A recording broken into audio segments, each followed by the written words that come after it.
ما انزلنا عليك القرآن لتشقى إلا تذكرة لمن يخشى تنزيلا ممن خلق الأرض والسماوات العلى الرحمن على العرش استوى له ما في السماوات وما في الأرض وما بينهما وما تحت الثرى وإن تجهروا بالقول فإنه يعلم السر وأخفى.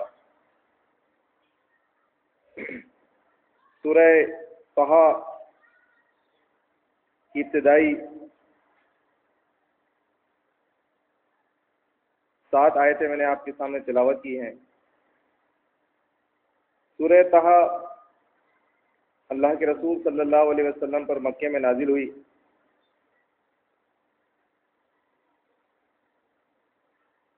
فرمایا ما انزلنا علیک القرآن لتشقى کہ اے نبی ہم نے آپ پر یہ قرآن اس لیے نازل نہیں کیا کہ آپ مشقت میں پڑ جاؤ، مشکل میں پڑ جاؤ، کسی پریشانی میں مبتلا ہو جاؤ. الا تذکرۃ لمن یخشی، یہ تو ایک نصیحت ہے ہر اس شخص کے لیے جو خوف رکھتا ہے، جسے اس بات کا ڈر ہے کہ وہ کہیں اپنی زندگی کی ساری کارگزاری جو ہے کسی غلط راستے میں تو نہیں لگا رہا، وہ زندگی کی ساری جو توانائیاں اس نے اپنی صرف کی ہیں وہ کہیں ضائع تو نہیں ہو جائیں گی. جسے اس بات کا خوف ہے کہ اگر اس نے اپنی زندگی کے مقصد کو نہیں جانا تو کہیں وہ بربادی سے ہمکنار تو نہیں ہو جائے گا. تو بتایا کہ یہ ان کے لیے جو ڈرتے ہیں، جو غور و فکر کرتے ہیں، جنہیں فکر ہے، ان کے لیے ایک نصیحت ہے یہ. اور نصیحت ہمیشہ نصیحت سے وہی فائدہ اٹھاتے ہیں جو نقصان سے بچنا چاہتے ہیں. ورنہ جنہیں اپنے نقصان کی کوئی فکر نہ ہو، ان کے سامنے واضح و نصیحت کے کتنے ہی درس ہو جائیں ان پر کوئی اثر ہی نہیں ہوتا، اس لیے کہ انہیں فکر ہی نہیں ہے اس بات کی کوئی. تو اللہ تعالیٰ فرماتا ہے کہ یہ تو نصیحت ہے ہر اس شخص کے لیے جو ڈرتا ہے.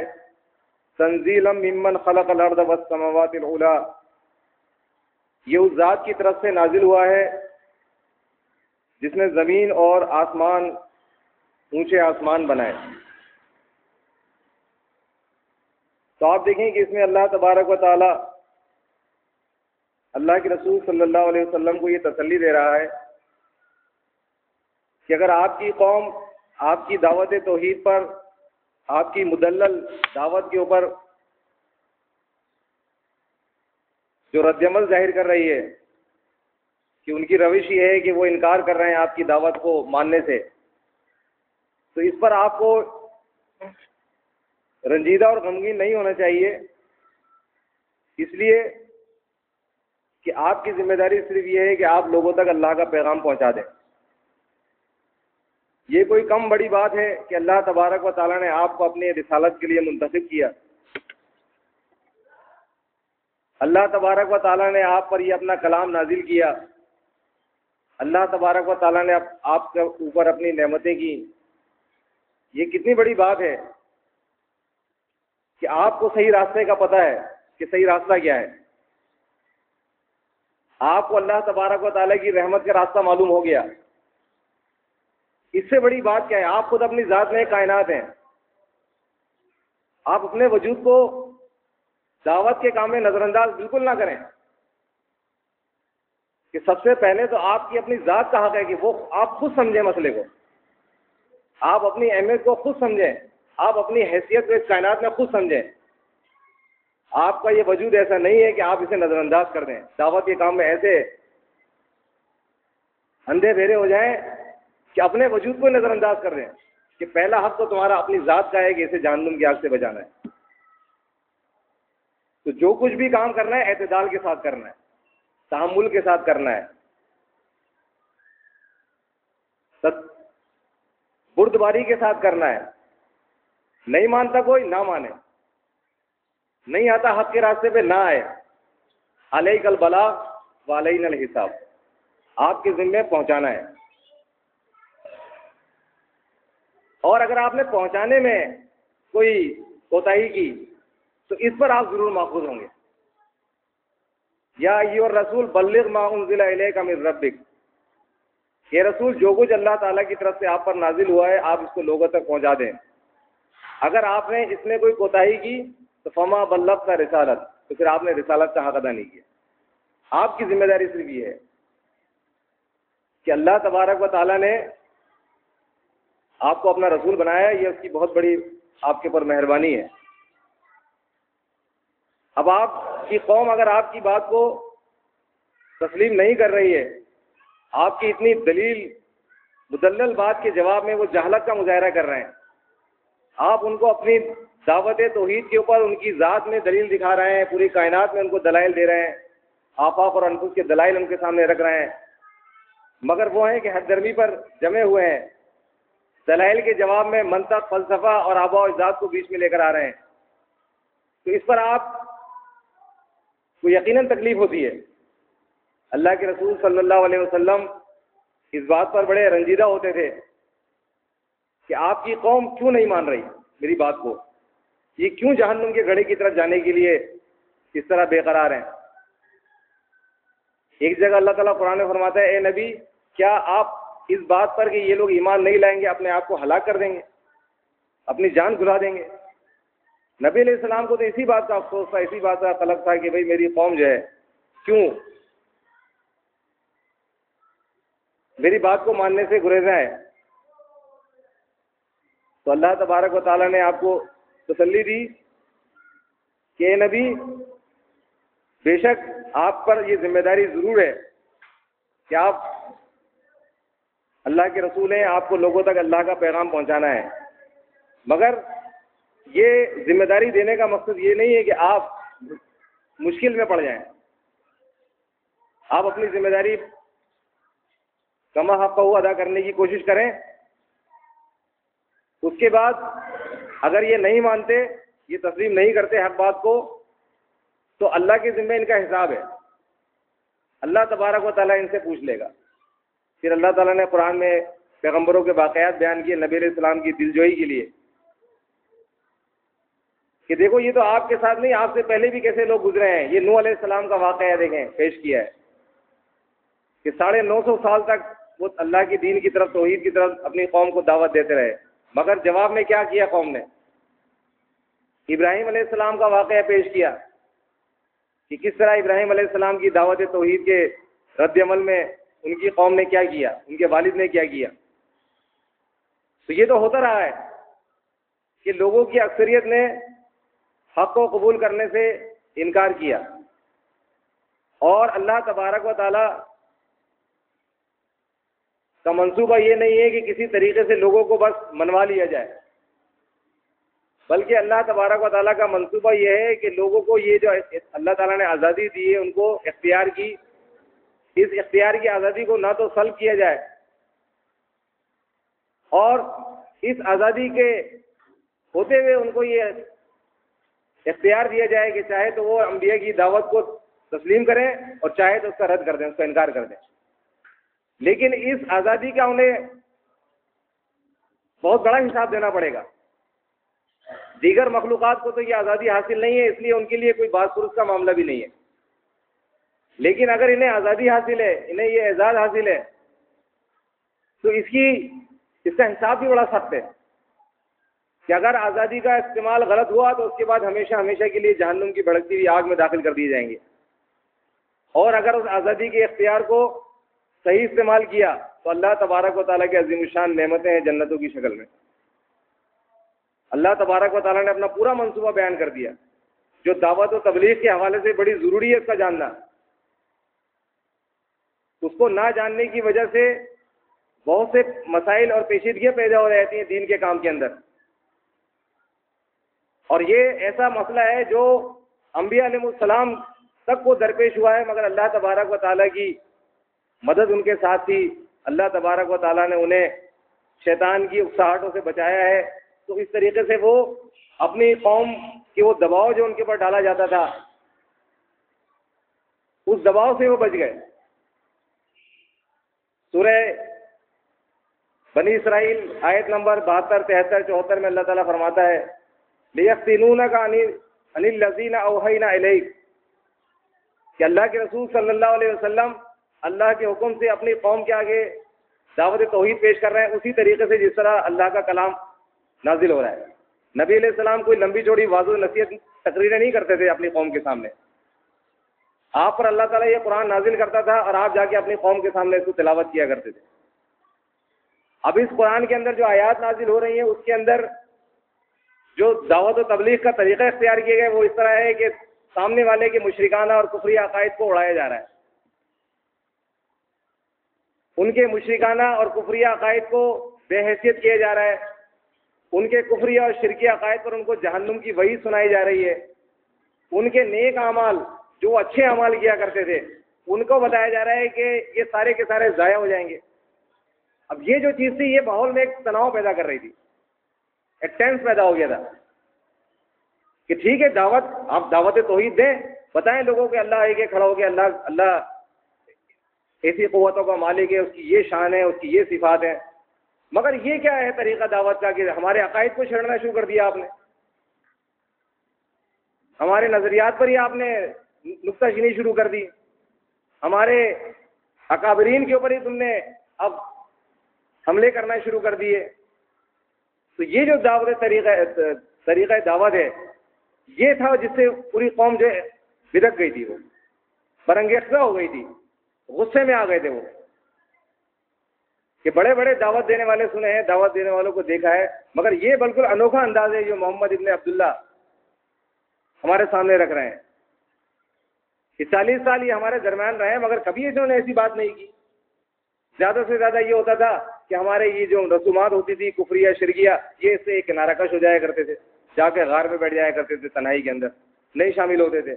ابوبکر صدیق بھی شامل نہیں ہوتے تھے, ان کی غیر اللہ کی نظر و نیاز ہوتی تھی, ان کے جو بھی مذہبی رسومات ہوتے تھے مشرکانہ جو بھی تھے معاملات اس میں وہ شرکت نہیں کرتے تھے, ان سے وہ کنارہ کشی اختیار کرتے تھے. لیکن یہ 40 سال کے بعد اچانک کیا ہوا ہے, یہ کوئی ان کے اوپر یا تو کسی نے جادو کر دیا ہے یا نعوذ باللہ ان کے اوپر یہ کوئی نفسیاتی مرض ہو گیا ہے, نعوذ باللہ. وہ اتنے پریشان تھے کہ بھائی 40 سال ہم اس شخص کو بچپن سے لے کر ہم نے اس عمر تک دیکھا ہے, کبھی کسی مسئلے کے اندر کوئی کٹ حجتی نہیں ہوئی, کوئی نکتہ چینی نہیں کی, کبھی ہمارے معبودوں کو کوئی برا بھلا نہیں کہا, ان کے متعلق کوئی ان کی بے حیثیتی کا کوئی معاملہ نہیں ہوا. یہ 40 سال کے بعد جو ہے یہ تو اللہ کے رسول صلی اللہ علیہ وسلم نے جب ان کے سامنے قرآن پیش کیا کہ دیکھو بے شک میں نہیں کرتا, اب مجھ پر یہ قرآن نازل ہو رہا ہے, اللہ کا کلام نازل ہو رہا ہے, میں اب اللہ کا کلام تمہارے سامنے پیش کر رہا ہوں. اب اللہ کے نبی صلی اللہ علیہ وسلم تو بالکل پابند ہو گئے. لِيَفْتِنُونَكَ عَنِ الَّذِينَ أَوْحَيْنَا إِلَيْكَ سورہ بنی اسرائیل آیت نمبر 72.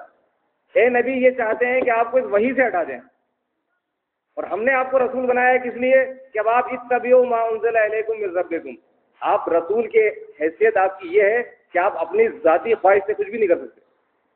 وما ينطق عن الهوى ان هو الا وحی یوحی, کہ نبی اپنی خواہش سے کچھ نہیں کہہ سکتا, نہ اپنی خواہش سے کسی چیز کو جائز کر سکتا ہے, نہ اپنی خواہش سے کسی چیز کو ناجائز کر سکتا ہے, نہ حلال کر سکتا ہے نہ حرام کر سکتا ہے.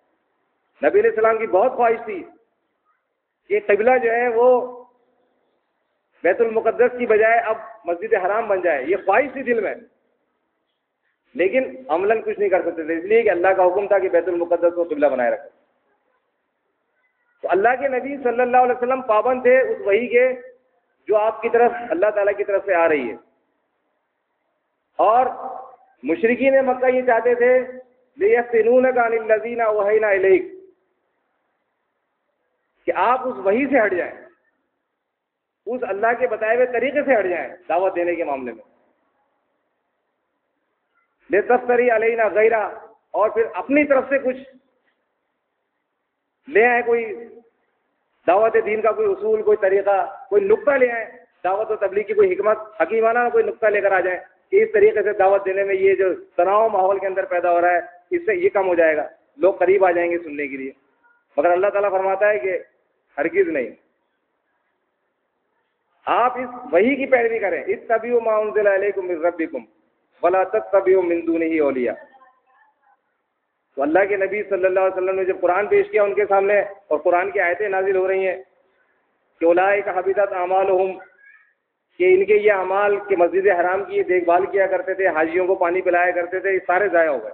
ان کے جو آباء و اجداد یہ کام کرتے ہوئے مر گئے، دنیا سے چلے گئے بغیر توبہ کیے شرک سے. اب ان کے وہ سارے اعمال، نیک اعمال ضائع ہو گئے.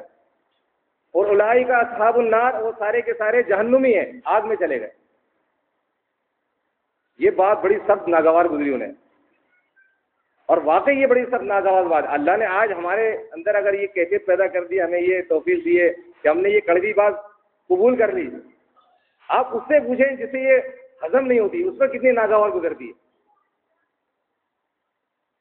ہمیں بھی شاید ابتدا میں شروع میں لگی ہوگی، لیکن پھر اللہ نے اب ہم پر رحم کیا، اس کا فضل تھا. ورنہ ہم بھی اسی طرح زندگی جس طرح دنیا کے اربوں انسان گزار رہے ہیں، اسی طرح گزارتے ہوئے دنیا سے چلے جاتے. صبح و شام ایسے ہی ہوتے رہتے، ایسے ہی صبح و شام ہوتے رہتے اور گزر جاتے.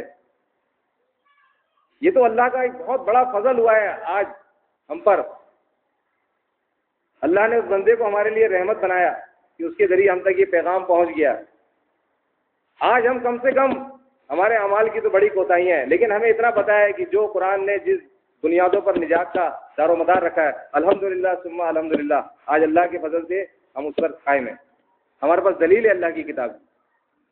اگر کچھ آزمائشیں آئی بھی ہیں اس مسئلے میں، جو واقعی بڑی سخت آزمائش تھی،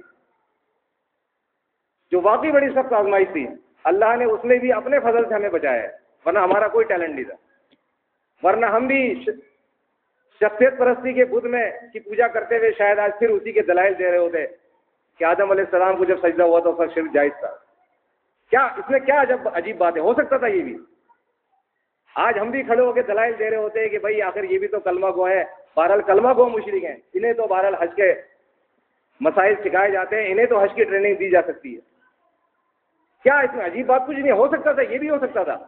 وہ تو اللہ نے آپ پر یا مجھ پر یا ہم پر فضل کیا کہ ہم نے اللہ کی کتاب کو پکڑ لیا، جس پر آئے تھے اس تنظیم میں اپنے باپ دادا کے مشرکانہ دین کو چھوڑ کر.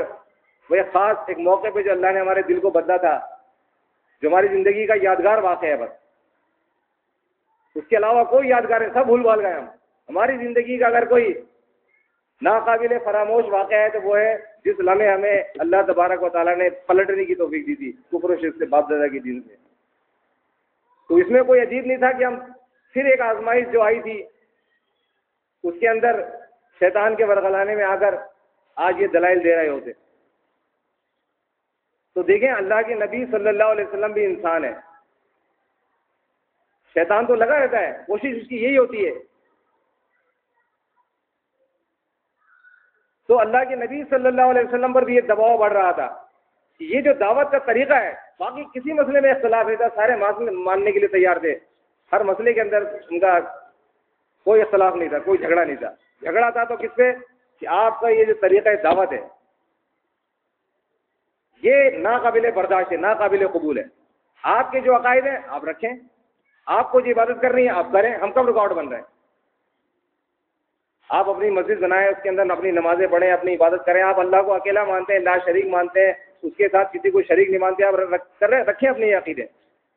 لیکن آپ ہمارے عقائد کو کیوں غلط کہتے ہیں؟ آپ ہمیں کیوں مشرک کہتے ہیں؟ آپ ہمیں کیوں کافر کہتے ہیں؟ ہمارے اعمال کو کیوں ضائع کرنے کی بات کرتے ہیں؟ لہذا آپ اگلا مطالبہ کیا کیا؟ ایتی بھی قرآن غیر حاضر. اب اللہ کے نبی صلی اللہ علیہ وسلم کو انہوں نے بیچ میں سے ہٹایا اور کہا کہ آپ دوسرا قرآن لے کر آؤ. تم کہتے ہیں یہ قرآن کی وجہ سے کر رہے ہو، تم یہ سب تم پر قرآن کی وجہ سے دباؤ ہے. یہ سارا یہ طریقہ دعوت، یہ ہمارے معبودوں کو باطل قرار دینا، ان کو بے حیثیت قرار دینا، ہمارے اکابرین ہمارے بزرگوں کے متعلق ایسی باتیں، اگر یہ تم اس قرآن کی وجہ سے کر رہے ہو تو اب ایسا کرو، اب ہمارے اور تمہارے درمیان یہ جھگڑا تو تیار بیٹھا ہے بالکل. اب بڑا کلیش بھی ہو سکتا ہے، دیش نکالا بھی ہو سکتا ہے، تمہیں یہاں سے نکال بھی سکتے ہیں، مار کٹائی بھی ہو سکتی ہے. اب اگر اس تناؤ کو کم کرنا ہے تو ایک ہی راستہ ہے، ایتی بھی قرآن غیر حاضر. اب اس قرآن کی جگہ دوسرا قرآن لے کر آؤ.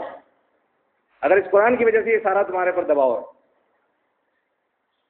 اور تھوڑی سی اور ہم نرمی کر دیتے ہیں آپ کے ساتھ.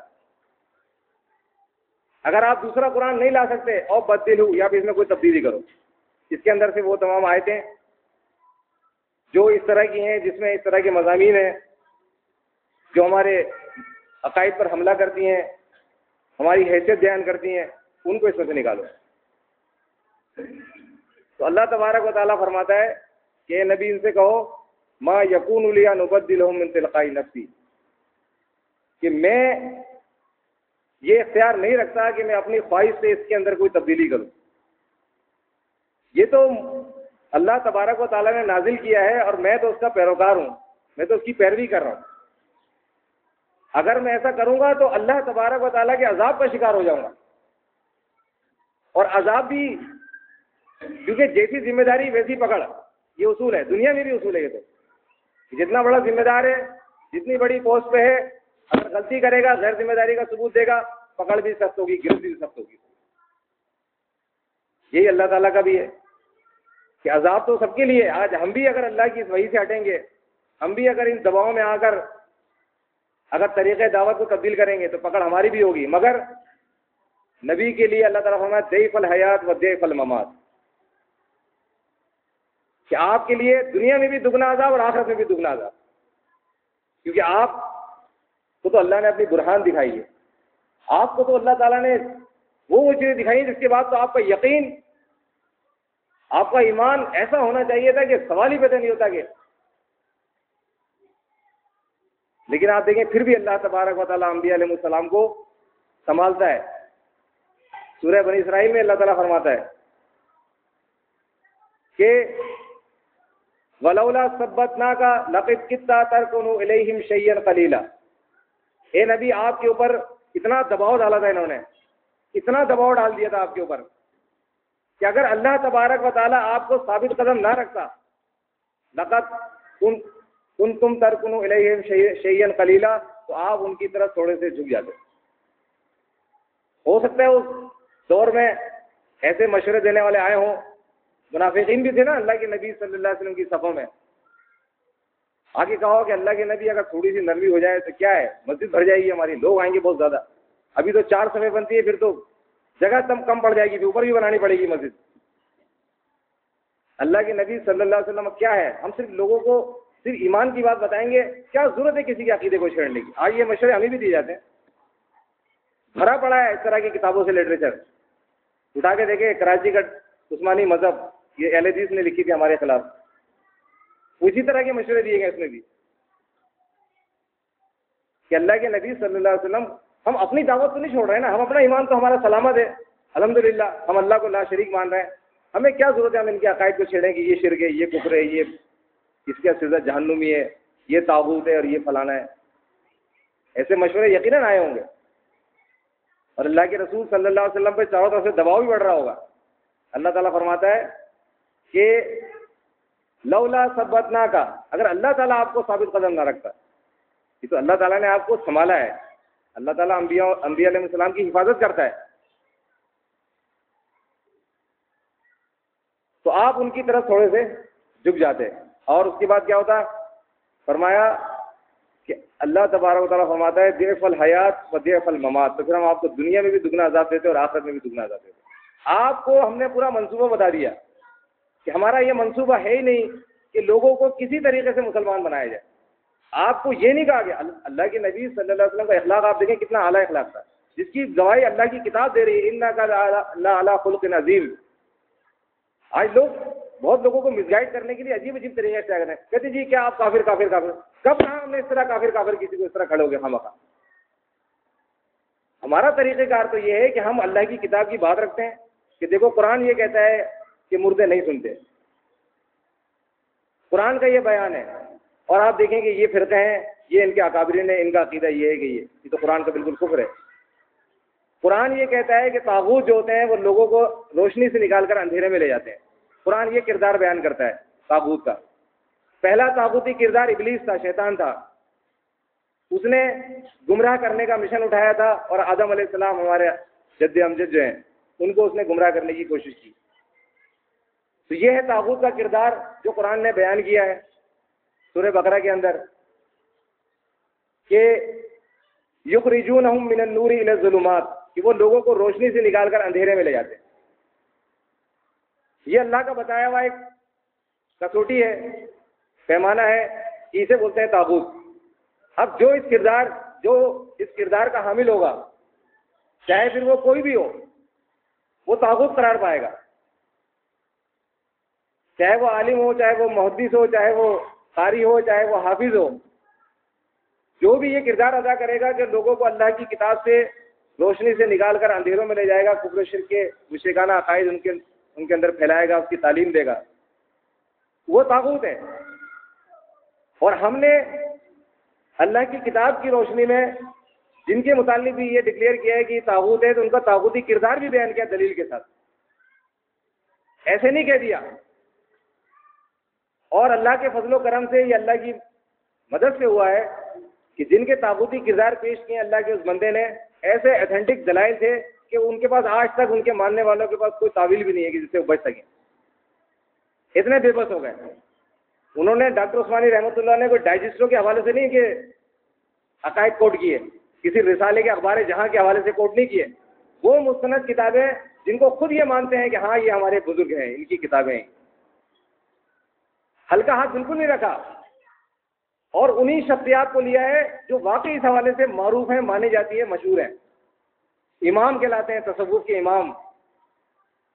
ورنہ ایسے تو کنڈے شاہ اور گلے شاہ تو پتہ نہیں کتنے بھرے پڑے ہیں صوفی، مگر جن کا انہوں نے کردار پیش کیا ہے طاغوتی، اللہ کی کتاب سے جن کا انحراف پیش کیا ہے، جن کو طاغوت کے حصے سے پیش کیا ہے، ان کے بالکل ایسے دلائل، ایسی کتب پیش کی ہیں کہ آج تقریباً لکھے ہوئے سن 1975 میں لکھی تھی انہوں نے وہ کتاب، ایمان خالص گھر کے چراغ.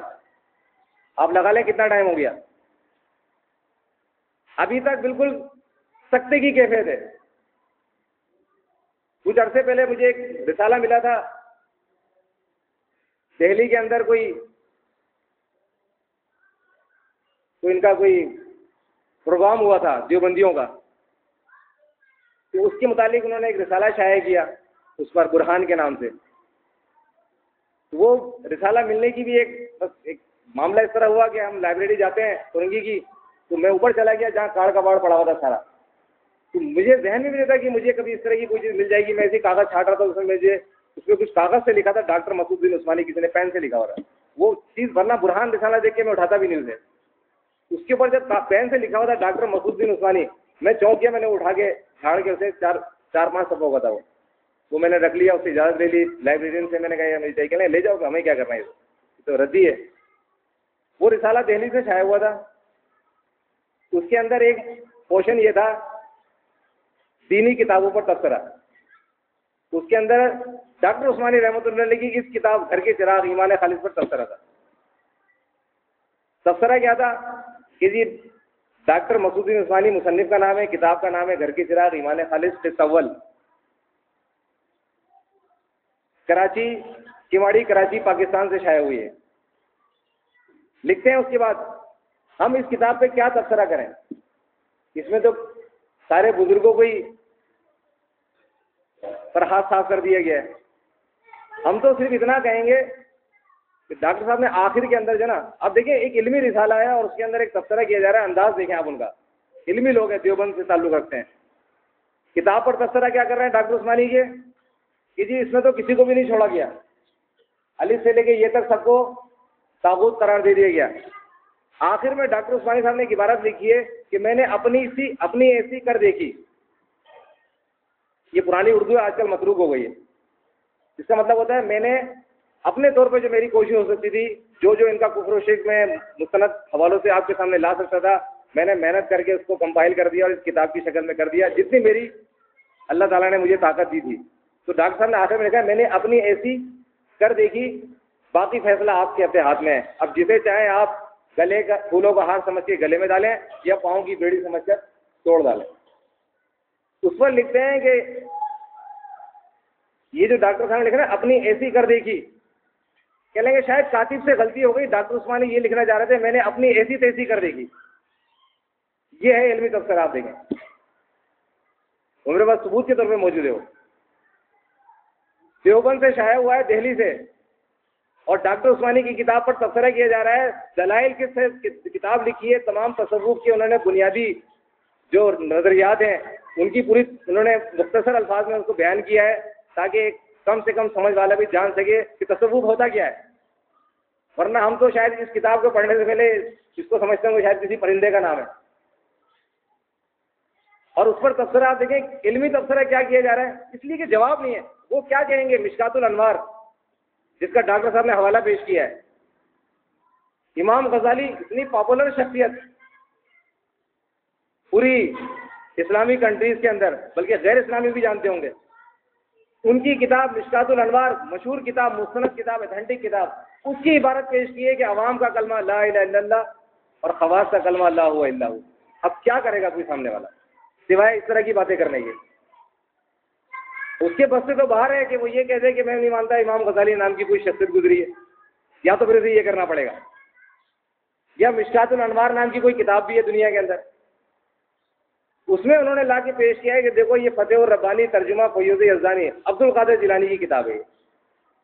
اس میں یہ لکھا ہے کہ اولیاء اللہ جو ہے نا، ان کے ہاتھ میں اللہ تعالیٰ نے دنیا آخرت اور ساری مخلوق دے دی ہے. اب سامنے والا تو بے بس ہو گیا، کیا کرے اب اس سے؟ کیا جواب لائے اس کا کہ دنیا اور آخرت ساری مخلوق ان کے ہاتھ میں ہے. امداد المشتاق کا حوالہ دیا، ساری دنیا جانتی ہے اشرف علی تھانوی کی کتاب ہے، کیسے انکار کریں اس کا؟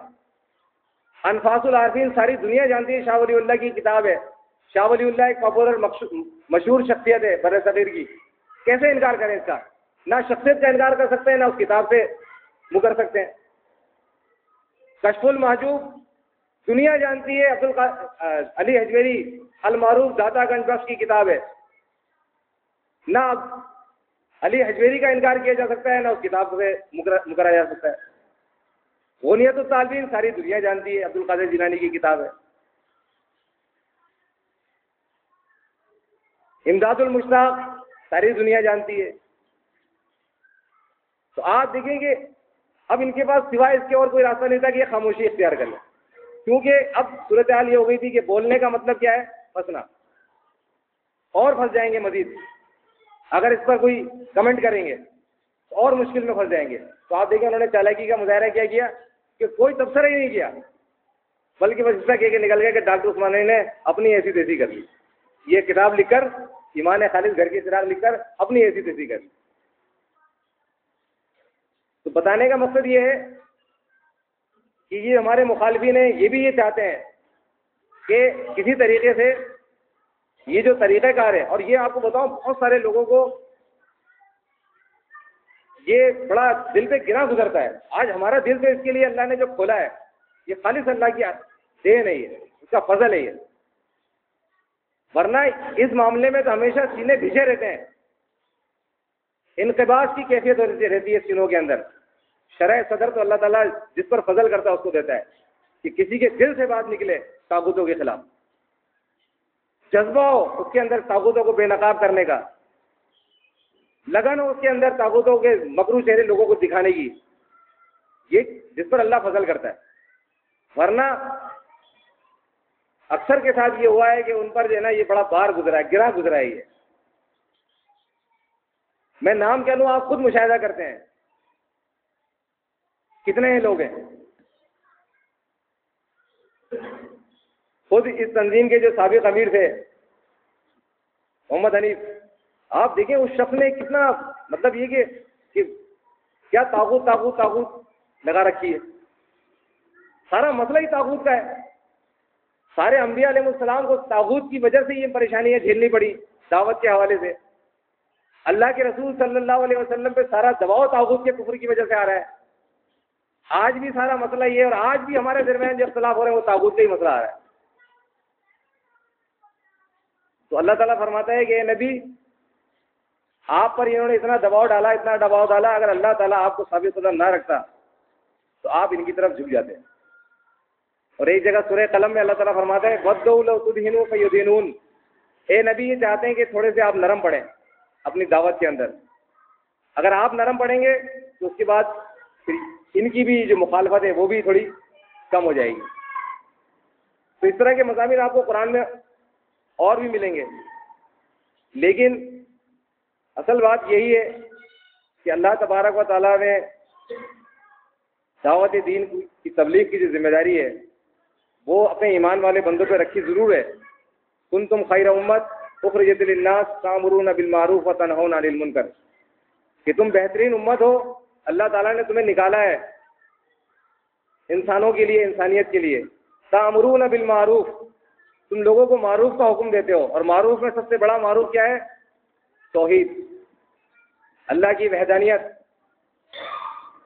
اور تنہون عن المنکر، اور لوگوں کو منکرات سے روکتے ہو، اور سب سے بڑا منکر کیا ہے؟ شرک، کفر۔ تو ہمارا بھی طریقہ یہی ہے کہ ہم سب سے پہلے اصل معروف کی دعوت دیتے ہیں اور سب سے بڑے منکر سے لوگوں کو روکتے ہیں، اور پھر اس طرح بتدریج سارے معاملات ہوتے ہیں۔ پھر ساری چیزیں ایمان کے ساتھ ساتھ جو اعمال صالح ہے، اس کی تلقین ہے، اس کی ترغیب ہے، یہ ساری چیزیں ہیں۔ لیکن سب سے پہلے جو ایمان کا مسئلہ ہے، اصل جو معروف ہے اور جو اصل منکر ہے، تو آپ یہ دیکھیں کہ اللہ تبارک و تعالیٰ نے اس حوالے سے تمام انبیاء علیہ السلام کو یہ بات بالکل اچھی طرح باور کرا دی کہ اللہ تبارک و تعالیٰ کا اگر یہ منصوبہ ہوتا کہ کسی طریقے سے لوگوں کو مسلمان کر دیا جائے، یا انبیاء علیہ السلام کو اللہ تعالیٰ یہ ٹاسک دے دیتا کہ بھئی اتنے لوگ تمہیں تیار کر کے لانے ایمان والے، تو پھر تو ایک بات بنتی ہے کہ پھر کچھ ماننے اور کچھ منوانے کا معاملہ چلتا ہے۔ لیکن جب اللہ تبارک و تعالیٰ نے اپنے منصوبے سے آگاہ کر دیا کہ ہم نے انسان کو اختیار کی آزادی دی ہے، لہذا اب جو ہے ان کے سامنے حق بات کو کھول کر بیان کر دیا جائے۔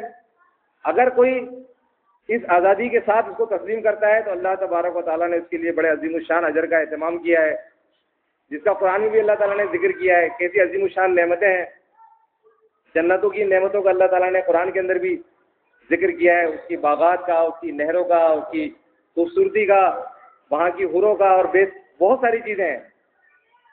پھر وہ بعض چیزیں ایسی بھی ہیں جیسے حدیث میں آتا ہے، نبی علیہ السلام نے فرمایا کہ عادت العباد الصالحین ما لا عین رأت ولا اذن سمعت ولا خطر علی قلب بشر، کہ اللہ تعالیٰ نے اپنے صالحین کے لیے جو واقعی جنہوں نے اپنے ایمان کی اسی طرح آبیاری کی جس طرح اللہ کی کتاب بیان کرتی ہے، اسی منصوبے کو جو اللہ کا منصوبہ ہے اس کے تحت اپنے آپ کو انہوں نے پابند کر کے سارے دنیا کے معاملات چلائے، ایسے لوگوں کے لیے اللہ تبارک و تعالیٰ نے وہ کچھ تیار کیا ہے ما لا عین رأت، جو کسی آنکھ نے نہیں دیکھا۔ وہ چیزیں جو اللہ تعالیٰ نے اپنی کتاب میں، قرآن مجید میں یا کچھ احادیث میں بیان ہوئی ہیں جنت کی نعمتوں میں، وہ تو دیگر ہیں، مگر اللہ نے چھپا کے رکھی ہیں۔ ما لا عین رأت ولا اذن سمعت، کسی کان نے ان کے متعلق نہیں سنا۔ بڑے سے بڑا عیش کرنے والا جس نے دنیا میں بڑی عیش کی زندگی گزاری ہے، اس نے بھی ان چیزوں کے نام نہیں سنے ہوں گے۔ بڑے سے بڑے کیف اور سرور کا لطف اٹھانے والا انسان بھی جو ہے اس کو نہیں پتا کہ اصل کیف ہوتا کیا ہے، اصل سرور کیا ہوتا ہے۔ ولا خطرہ علی قلب بشر، اور کسی بشر کے دل پر اس کا خیال بھی نہیں گزرا۔ ایسی ایسی نعمتیں اللہ نے تیار کی ہیں۔ لیکن شرط یہ بتائیے کہ یہ زندگی کی جو دن ہے تمہارے، جو بھی اللہ نے تمہیں تھوڑے سے دیے ہیں، اسے اس پابندی کے ساتھ گزارنا ہے جو اللہ کی کتاب تمہارے لیے مقرر کرتی ہے۔ اللہ کی مقرر کردہ حدود کے اندر رہتے ہوئے سارا کام کرنا ہے، اور یہی سب سے مشکل کام ہے۔ آپ دیکھیں کہ ایمان کے راستے پہ آ جانا بے شک یہ بھی ایک بڑی بات ہے، اللہ کا فضل ہے، مگر ایمان پر قائم رہنا یہ اس سے زیادہ بڑی بات ہے۔ اصل مسئلہ سارا یہی ہے کہ آتے تو ہیں، اس وقت جذباتی کیفیات بھی ہوتی ہے، بہت ساری چیزیں انسان کے ساتھ ہوتی ہیں، لیکن اس کے بعد جب وقت گزرتا ہے، مختلف اسکالروں کی باتیں سنتے ہیں، مختلف دانشوروں کے کلپس دیکھتے ہیں، تو اس کے بعد پھر اللہ کی کتاب کے مطالعے میں نہیں ہوتی جس طرح ہونا چاہیے غور و فکر کے ساتھ۔ تو اس سے کیا ہوتا ہے، یہاں گریپ ہوتی ہے کمزور پہلے سے آلریڈی، کیونکہ یہ ذہن میں ہوتا نہیں ہے۔ قرآن کا ایک خاکہ بھی ذہن میں نہیں ہوتا مکمل طور پہ۔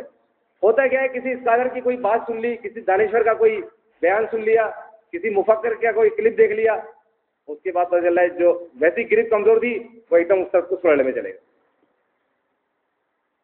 اور آج تو یہ فتنہ بہت زیادہ زور و شور پہ ہے کہ اب تو ہاتھوں کے اندر آ گئے سارے مفکر، سارے دانشور، سارے اسکالر جو ہیں وہ ایک آپ کے ٹچ پر موجود ہیں۔ اس وقت تو یہ فتنہ بہت زیادہ اپنی پیک پر پہنچا ہوا ہے۔ تو ایسے میں تو اس بات کی زیادہ ضرورت ہے کہ اللہ کی کتاب کی طرف لوگوں کو زیادہ لایا جائے، ان کو زیادہ ترغیب دی جائے، اس پر زیادہ لوگوں کو نصیحت اور بات کیا جائے کہ بھائی للہ اللہ کی کتاب کا مطالعہ کرو، چھوڑو یہ سب۔ تمہیں بننے کا شوق ہے, کچھ علم حاصل کرنے کا شوق ہے, کچھ جاننا چاہتے ہو, اس سے بڑا علم کون سا ہے؟ اس کے آگے سارے علم کچرا کوڑا ہے. اللہ کی کتاب, اس کتاب نے دنیا میں انقلاب برپا کیا. اس نے ایک ایسی قوم کو جو نہ پی ایچ ڈی کیے ہوئے تھے, نہ انہوں نے کوئی ماسٹر کیا تھا, نہ وہ کوئی ٹیکنالوجی میں کوئی بہت زیادہ مقام رکھتے تھے, بلکہ بہت ہی پیچھے تھے, کچرا کوڑا تھے دنیا کے اندر. یہ اللہ نے ایک مثال قائم کی صرف اس قرآن کی وجہ سے کہ سارے معاملات اللہ کے کنٹرول میں ہیں. تم اللہ کے منصوبے کے تحت کام تو کرو, پھر وہ سیاسی حالات اور معاملات سارے تمہارے موافق بنائے گا. یہ تو پوری دل کا ایام النداولھا بین الناس, یہ تو پورے نظام کائنات اس کے کنٹرول میں ہے. تم اس کے منصوبے کے تحت آؤ تو صحیح اس ٹریک پر جو وہ چاہتا ہے جس طرح کام کروانا, پھر وہ تمہارے لیے ہر طرح کے حالات بنائے گا. تو یہ تو اللہ تبارک و تعالیٰ جو ہے وہ اس نے تو وعدہ کیا ہے کہ اگر تم اللہ کے بتائے ہوئے طریقے کے مطابق کام کرو گے تو وہ تمہارے لیے راستے بنائے گا. جس دین کو تم پسند کرتے ہو اس کو تمہارے لیے آگے بڑھائے گا اس دین کو, لیکن شرط یہ ہے کہ اس کے مطابق کام کرنا ہوگا. اگر اس سے ہٹ کے کام کیا تو غلبہ تو دور کی بات ہے, تمہارا اپنا وجود ہی جو ہے وہ جہنم کی آگ سے نہیں بچ سکے گا. اور ایسے انقلابیوں کی ہم نے بڑی داستانیں سنی ہیں. انقلاب کا ایسا ایسا آپ سمجھ لیں کہ اس میں 4 میں لفظ انقلاب, ریولیوشن, اس سے بڑا لوگوں کو گمراہ کیا تھا. انقلاب انقلاب, ہم انقلاب لانے والے ہیں. یہ ایسا لفظ ہے, ہمارے انقلاب کا لفظ بڑا بولا جاتا ہے, ریولیوشن. انقلاب ہے کیا چیز بھائی؟ آپ سب سے پہلے تو اپنی ذات سے شروع کریں نا. آپ انقلاب کی بات کرتے ہیں, اپنی ذات کو بالکل مائنس کر رہے ہیں. آپ کا اپنا کوئی چیز نہیں ہے یہ. قرآن تو کہتا ہے سب سے پہلے اپنی جان کو بچاؤ, ایمان والوں سے کہتا ہے. اور آپ انقلاب کی باتیں کر رہے ہیں لیکن دنیا میں انقلاب لانا چاہتے ہیں. آپ اپنے آپ کو بالکل اس سے مائنس کر رہے ہیں. تو اللہ تعالیٰ فرماتا ہے کہ اگر تم خود سمجھ رہے ہو, تم خود اپنی زندگی میں تبدیلی لا رہے ہو, تم نے خود ایمان کی بات کو سمجھ لیا ہے اور پھر اللہ کے بتائے ہوئے طریقے کے مطابق اگر اس کو آگے بڑھا رہے ہو, تو اللہ تعالیٰ وہ حالات بھی پیدا کر دے گا. ورنہ آپ دیکھیں یہ مودودی صاحب ہیں, سب سے زیادہ انقلاب کا جو سمجھے جراثیم ہے, میں وہ لفظ نہیں بولوں گا, جو جراثیم ہے ان کے اندر بہت پایا جاتا ہے. ایک جماعتیہ جو ہے, جماعت اسلامی کا رکن, وہ انقلابی ہے. ایک رکن انقلابی ہے. بس اس کے دماغ میں ایک ہی سوار ہے, انقلاب انقلاب. اسلام قرآن کی دعوت لے کر اٹھو, ساری دنیا پہ چھا جاؤ. یہ وہ کتاب ہے جو درس انقلاب ہے. یہ جمعیت طلباء پاکستان, ان کی جو یونیورسٹی میں کالجز میں جو ہوتی ہیں, جگہ جگہ نعرے لکھے ہوتے ہیں. اور ان کا جو نوجوان ہوتا ہے وہ بھی بڑا پرجوش ہوتا ہے کہ فکر مودودی کو ہم دنیا میں عام کریں گے. مودودی کی فکر کو, مولانا مودودی کی جو فکر ہے اس کو دنیا میں عام کریں گے. وہ بڑا پرجوش ہوتا ہے, اس کے پائچے فولڈ ہوئے ہوتے ہیں, ٹکنوں سے اوپر ہوتے ہیں. نماز کا ٹائم ہوتا ہے, وہ جا کے آواز لگاتا ہے کلاسز کے اندر, چلو بھائی نماز کا ٹائم ہو گیا ہے. داڑھی رکھی ہوئی ہوتی ہے, اللہ اکبر, بیج لگے ہوتے ہیں اللہ اکبر کے. مر جائے تو پٹی باندھ دیتے ہیں اللہ اکبر کی اس کے پیشانی پر. انقلاب انقلاب انقلاب انقلاب انقلاب, بس ایک ہی چیز ہے. کبھی ان کو نہیں پتا کہ بھائی قرآن تو پڑھیں, کچھ اس کا بھی تو اپنا اس کا ذہن بنائے, قرآن والا مائنڈ سیٹ بنائے اپنا. جب تک جس کا قرآن والا مائنڈ سیٹ نہیں ہوگا, نہ وہ دین کا, نہ خود دین پر ہے نہ دین کا کام کر رہا ہے. مختصر بات یہ, جس کا مائنڈ سیٹ قرآن والا نہیں ہے, جس کا ذہن قرآن والا نہیں بنا ہوا, وہ چاہے کتنے ہی ظاہری وضع قطع رکھتا ہو اسلامی, لیکن وہ نہ خود مسلمان ہے, نہ وہ اسلام کا کام کر رہا ہے, نہ وہ کوئی دین کا کام کر رہا ہے. مائنڈ سیٹ یہ والا ہونا چاہیے, قرآن والا, جو صحابہ کرام کا تھا, جو نبی علیہ السلام کا تھا. ہر معاملے میں سب سے پہلے قرآن. کیوں کرتے تھے؟ صحابہ کرام کے اندر کوئی مسئلہ ہوتا تھا, کہتے تھے سب سے پہلے قرآن. عائشہ رضی کے سامنے کوئی مسئلہ ہے کہ لیں گے قرآن لاؤ. ابو بکر صدیق مسئلہ کھڑا ہوا, قرآن کی آیت تلاوت کر رہے ہیں. عمر بن خطاب کوئی مسئلہ آتا ہے, قرآن لاؤ. یہاں پر تو الٹا ہو گیا ہے. یہاں کوئی مسئلہ کھڑا ہوتا ہے, بولتے لے کر آؤ ابو داؤد. بھائی پوچھا جاتا ہے اللہ کے نبی صلی اللہ علیہ وسلم پر درود و سلام کے اعمال پیش ہوتے ہیں, تو شرک ہے, اس کی دلیل کیا ہے؟ تو وہ حرم میں بیٹھا ہوا جو مفتی ہے, مسجد نبی میں جو بیٹھا ہوا مفتی اثر کے بعد جو درس دے رہا ہے, اس سے جب سوال پوچھا جاتا ہے وہ کہتے ہیں لے کر آنا نسائی. اور باتیں کیا ہو رہی ہیں؟ درس انقلاب کی باتیں ہو رہی ہیں. باتیں انقلاب کی ہو رہی ہیں. تو انقلاب تو میرے بھائی اس کتاب کے ذریعے آیا تھا. وہ بدو جو تھے بکریاں چرانے والے, جن کو پوری دنیا نے ایک سائڈ پر پھینکا ہوا تھا, ناخواندہ, غیر مہذب, غیر متمدن, بالکل ایک سائڈ پہ پھینکا. ان کا کیا کام تھا؟ شراب پینا, لڑائی جھگڑے کرنا, بدکاری کرنا, اور اپنی انا کے لیے, ناک کے لیے بچوں کو بھی زندہ درگور کرتے ہیں کہ ہماری ناک نہ نیچی ہو جائے, ناک نہ کٹ جائے, اس کے لیے بچی تک کو زندہ درگور کر دو. اتنے اڑیل. اس کتاب نے جب یہ والا مائنڈ سیٹ اللہ کے نبی نے ان کا بنایا, قرآن والا مائنڈ سیٹ, پھر اس میں ساری چیزیں آ گئی, عقائد بھی آ گئے, نظریات بھی آ گئے, دعوت کا طریقہ کار بھی آ گیا, دعوت کی حکمت بھی آ گئی. جب یہ والا مائنڈ سیٹ بنایا ان کا, تو پھر اللہ تعالیٰ نے مثال بنا دی, چاہے وہ تھوڑے دن کے لیے رہا وہ دورانیہ, اسلام کا عروج, اسلام کا غلبہ, چاہے تھوڑے دن کے لیے رہا, مگر ایک دن کے لیے بھی رہا, حالانکہ وہ تو کافی عرصے رہا, لیکن رول ماڈل بن گیا, وہ قیامت تک کے لیے ایک ماڈل بن گیا. اس کی بات سچی ثابت ہو گئی. اللہ نے جو وعدہ کیا تھا اپنے نبی سے غلبے کا, کہ هو الذی ارسل رسولہ بالہدی ودین الحق لیظہرہ علی الدین کلہ, اللہ نے تو اپنے رسول کو بھیجا اسی لیے تاکہ وہ تمام باطل ادیان کو مٹا کر دین حق کو غالب کر دے. تھوڑے عرصے کے لیے رہا وہ دورانیہ اسلام کا, لیکن ماڈل بن گیا کہ اللہ تبارک و تعالیٰ کی یہ مشیت ہے, وہ یہ چاہتا ہے. انفرادی طور پر بھی اگر کوئی اپنی زندگی کو دنیا اور آخرت میں ذلت سے بچانا چاہتا ہے, یا اجتماعی طور پر کوئی قوم اللہ کے عذاب اور ذلت دنیا میں اور آخرت میں بچنا چاہتی ہے, تو یہ ہے وہ, یہ والا مائنڈ سیٹ بنانا پڑے گا. انفرادی طور پر بھی انقلاب, کسی نبی کو اللہ نے یہ ٹاسک دے کے نہیں بھیجا کہ انقلاب برپا کرنا ہے. ان کو کہا ہے کہ تم بس اپنی جان بچاؤ اور اللہ کا دین پہنچاتے رہو. بلغ بلغ بلغ بلغ بلغوا انی ولو آیا, اللہ کے نبی کی حدیث ہے. منوانے کا تو کوئی بات ہی نہیں ہے, نوح علیہ السلام سے لے کر آخری نبی محمد صلی اللہ علیہ وسلم تک منوانے کی کہیں بات نہیں ہے. تو آپ دیکھیں کہ یہ انقلاب کا جو ہمارے یہاں اور نوجوان نسل میں تو بہت زیادہ ہے, وہ سمجھتے شاید انقلاب پتہ نہیں کوئی ایسی عجیب و غریب چیز ہے, ہر ایک کے پیچھے چل پڑتے ہیں. ہر آدمی جو انقلاب کی بات کرتے ہیں نا بڑا دانشور ہے بھائی. آپ کے کوئی اسکالر ہے؟ ہم سے آگے پوچھتے ہیں, ہم کہتے ہیں نہیں بھائی ہم تو بس اللہ کی کتاب کے پیچھے چلتے ہیں, یہی ہمارا سب کچھ ہے. اسی سے تمسک کا اللہ کے نبی نے حکم دیا ہے, اس کو تھامے رہو. اللہ کے نبی نے دو ہی چیزیں چھوڑی تھی, یہ نہیں کہا تھا میں اسکالر چھوڑ کے جا رہا ہوں پیچھے.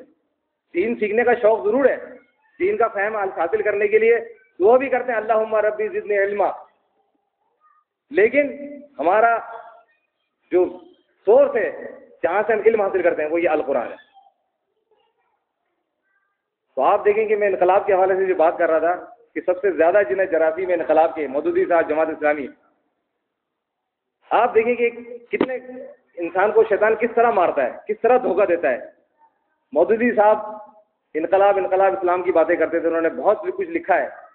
انہی کے ابھی یہ منور حسن جو سابق امیر رہ چکے جماعت اسلامی کے, انہوں نے ایک خود اپنی سوانح عمری خود نوشت کے عنوان سے انہوں نے نوائے وقت میں ایک سلسلہ شروع کیا. سلسلے وار انہوں نے اپنی یادداشتیں لکھی تھی منور حسن صاحب نے. تو اس نے پوچھا ہے یہ بتائیے, وہ تھا اخبار کا جو تو انٹرویو لینے والا نوائے وقت کا, اس نے منور حسن صاحب سے پوچھا کہ حضرت یہ بتائیے کہ آپ کے گھر میں نظر و نیاز ہوتی ہے اور آپ تو جماعت اسلامی سے وابستہ ہیں. چلیں گے آپ نے بھی کیا بات یاد دلا دی پرانی. اب منور حسن صاحب جواب دے رہے ہیں. اب دیکھیں کون لوگ ہیں یہ انقلاب کی باتیں کرنے والے. قرآن و حدیث کے نام پر انقلاب, درس یہ وہ کتاب ہے جو درس انقلاب ہے, قرآن کی دعوت لے کر اٹھو, ساری دنیا میں چھا جاؤ اور یہ کر دو اور وہ کر دو. ان سے پوچھ کہنا کیا پرانی بات یاد دلا دی. کہ ایک دفعہ میں مولانا مودودی صاحب کے پاس گیا, ہمارا گھرانہ بریلوی ہے. میں نے جا کے مولانا سے کہا مولانا یہ بتائیے کہ ماں کی کیا حقوق ہے. تو کہنے لگے مولانا نے چشمے میں سے مجھے جھانکا اور دیکھ کے کہا مسکرا کے اصل بات کیا ہے وہ بتاؤ. منور حسن صاحب کہنے لگے مولانا آپ کو تو پتہ ہے ہمارے گھر میں بریلوی ہیں ہمارے گھر والے, اور ہمارے گھر میں نظر و نیاز ہوتی ہے, اس کا کھانا کیسا ہے. مودودی صاحب نے کہا ادھر آؤ, یہ کھانا جو ہے نا یہ کھانا ہوتا ہے, اس چکر میں مت پڑو حلال اور حرام کے چکر میں. اس مسئلے کو خامخواہ گھر میں اٹھا کے ایشو مت بناؤ, گھر میں ٹینشن پیدا نہیں کرو. یہ حلال اور حرام کے مسئلے دوسرے مسئلے ہیں. دیکھو مجھے دیکھو کہ میری والدہ بھی نظر و نیاز کرتے رہی، مگر ان کو مرے دم تک نہیں پتا چلا کہ میرا بیٹا مودودی وہابی ہو گیا. یہ دین کا کام کر رہے ہیں آپ. انقلاب کی باتیں کر رہے ہیں، ماں کو جہنم کی آگ سے نہیں بچا سکے اپنی. یہ وہ طریقہ ہے جس کو یہ انقلاب آج لوگ جس سے بڑے انسپائر ہو رہے ہیں نا انقلاب کا لفظ سن کے.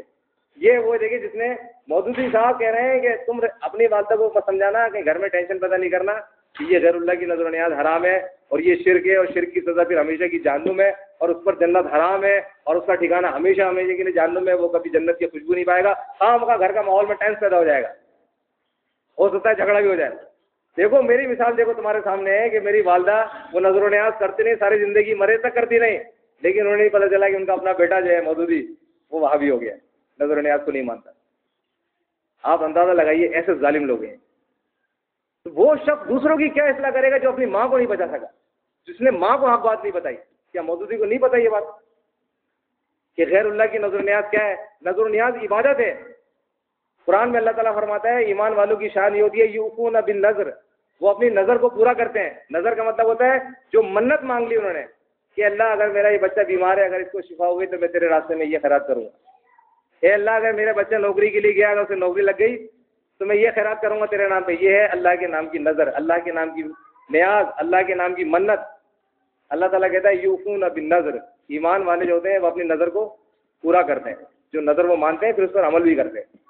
یہ عبادت ہے، یہ مالی عبادت ہے یہ اللہ کے راستے میں.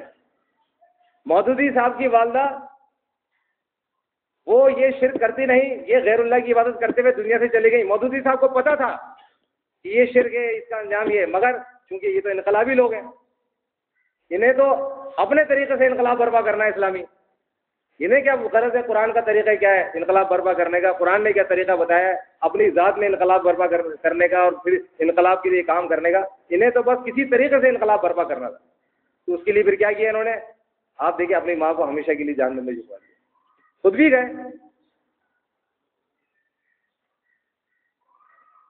خود بھی گئے.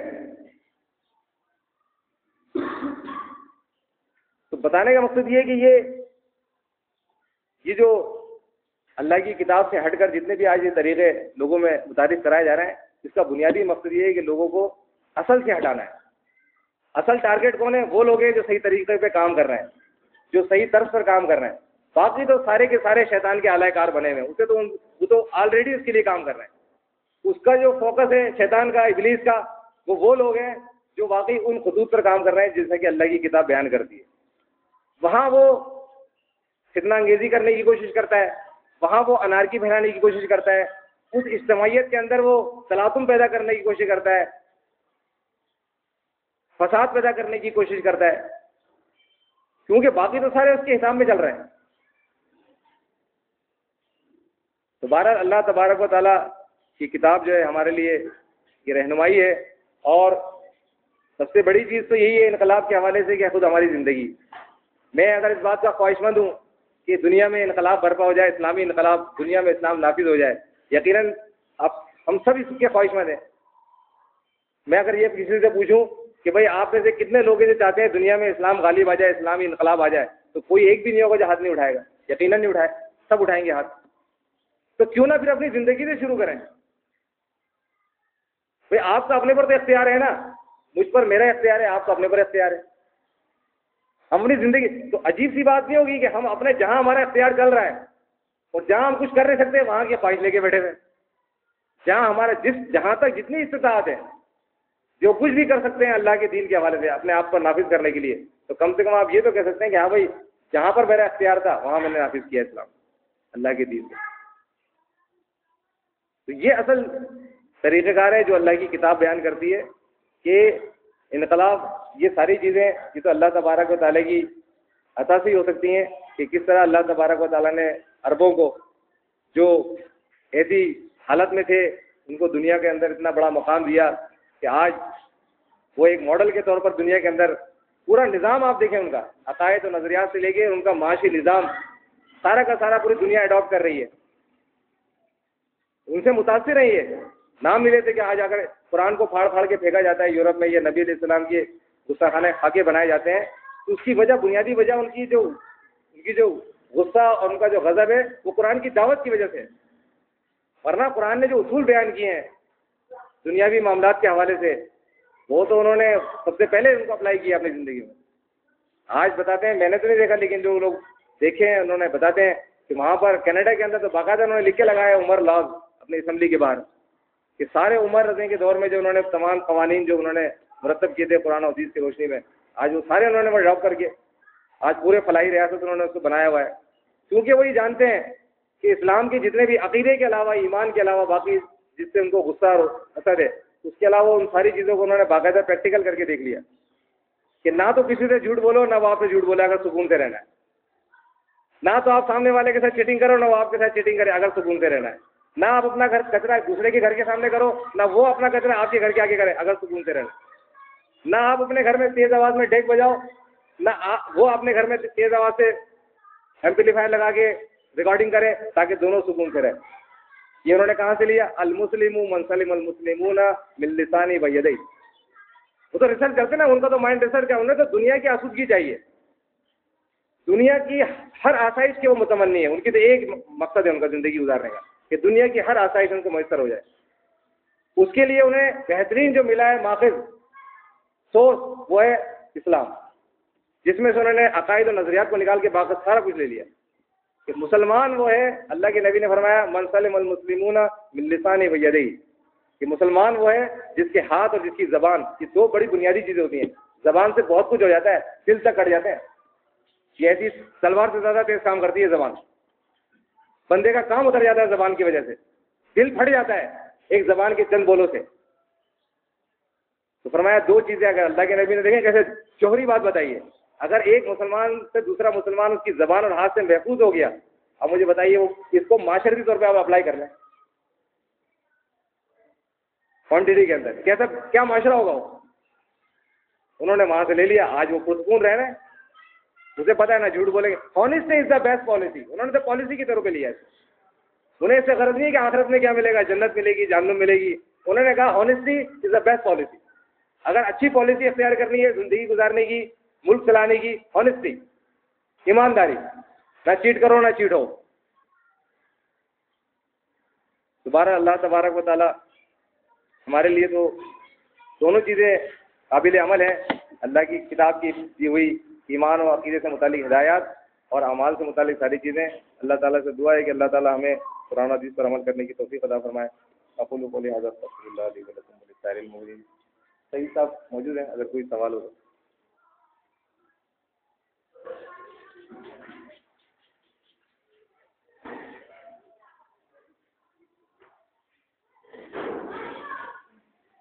السلام علیکم۔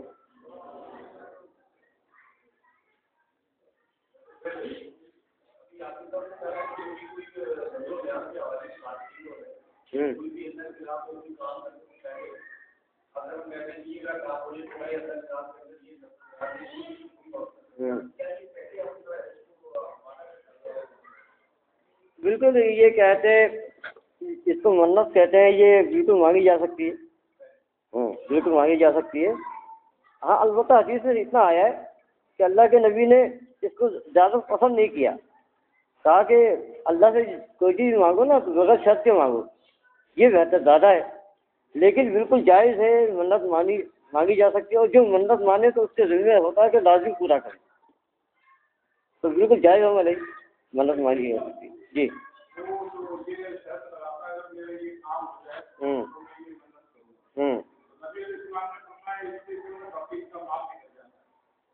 ہاں یہ اللہ کے نبی نے، لیکن اللہ کے نبی نے اس سے منع نہیں کیا، اس سے منع نہیں کیا۔ قرآن بھی یہ کہتا ہے نا والذین یوفون بالنذر۔ اچھا نذر کے لیے ضروری نہیں ہے کہ آپ کنڈیشن لگائیں، دوسرے کنڈیشن کے بھی آپ ٹھیک ہے نا، تو یہ جائز شکل ہے، بالکل کر سکتے ہیں۔